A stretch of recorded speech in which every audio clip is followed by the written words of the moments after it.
আপনারা কেউ কি খাকধন নদীর নাম শুনেছেন? আমি শুনি নাই। গুগল আমাকে এই প্রথম খাকদন নদীর সাথে পরিচয় করিয়ে দিল।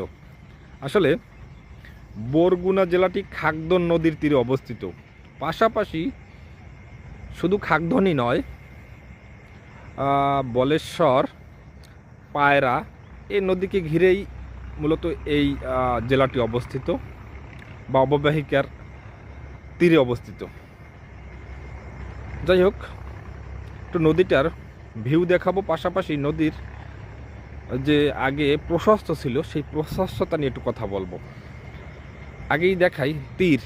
দেখুন, প্রচুর পরিমাণে এখানে ওগল গাছ হচ্ছে, যা আমরা ওগল পাতা নামে পরিচিত, যেখান থেকে আমরা বিভিন্ন পার্টি বা অন্য কিছু আসবাবপত্র ব্যবহার করি।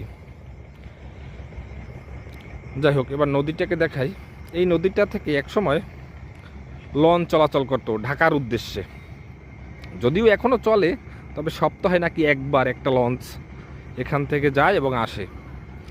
নদীটা খুবই ছোট হয়ে আসছে, বিশেষ করে নাব্যতার পাশাপাশি তার প্রশস্ততা। এই দেখুন, একটা বালুর জাহাজ যাইতেছে খুবই স্লো গতিতে, কারণ নাব্যতার সমস্যা। এটা একসময় অনেক প্রশস্ত ছিল।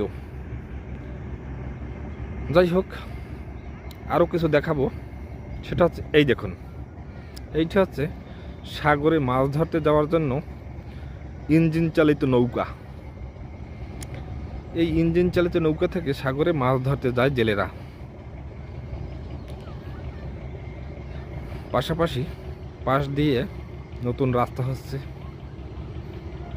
খুবই সুন্দর একটা মনোরম পরিবেশ। আমার ভালো লাগছে। ভালো লাগলে আপনারা আসবেন। Thank you.